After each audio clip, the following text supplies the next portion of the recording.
How to pair the Fort Smart Alarm Hub. First, open the ClickSmart Plus app onto the home screen and tap the Add Device button. Or, if you already have devices connected, tap Add Devices in the top right-hand corner. Make your way to the ESP tab and select the Smart Alarm Hub. Connect the app to the same network as your device and follow the instructions.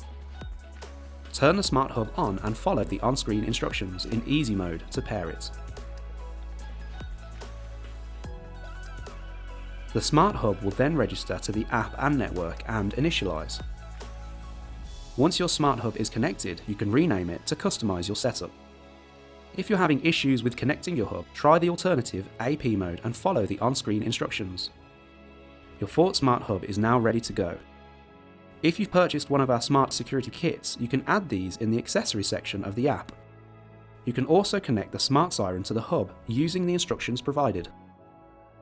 All Fort Smart Security products are compatible with Alexa and Google devices.